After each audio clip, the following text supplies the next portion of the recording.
mukiza wanjye kuko ari umwizerwa mu byo akora byose ni inyangamugayo mu byo avuga byose kuko avuga ibyo afite gusohoza.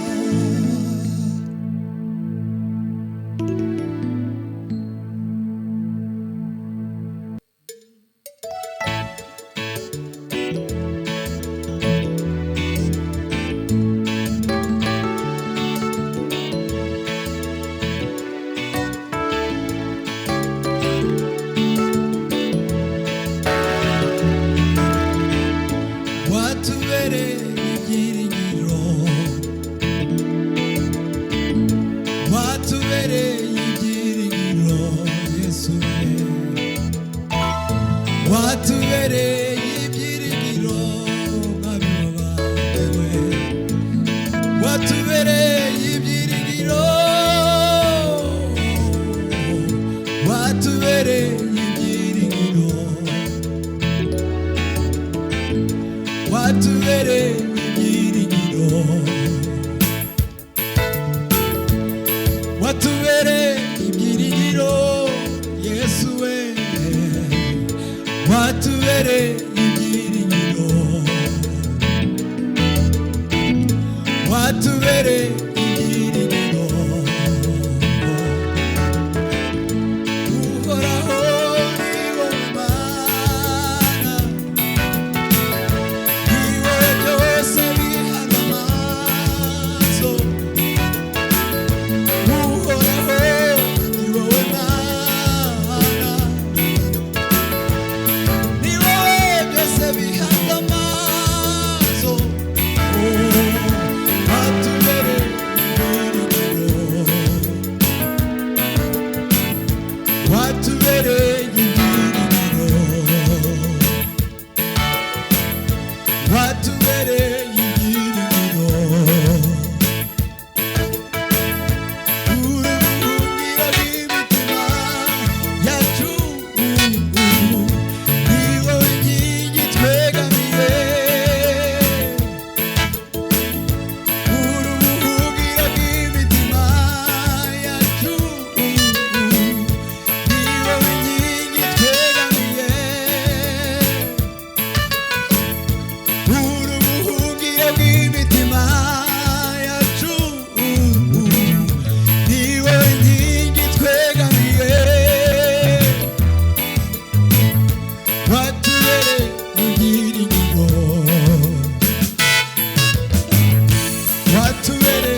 erega n'imyinshi yo gutangaza bariyo migisha nona Imana yakugabiye uyibare ntusige n'umwe erega n'imyinshi yo gutangaza bariyo migisha nona Imana yakugabiye uyibare ntusige n'umwe erega n'imyinshi yo gutangaza turabana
rihabwa icubahiro mw'isi no mw'ijuru nta muntu wanye nawe ibyo ukora birenze ubwenge bwacu turasabye imitima yacu ikomeze yibuke ineza yawe komeze yibuke kugira neza kwawe, komeze yibuke imbabazi zawe, komeze yibuke ubuntu bwawe.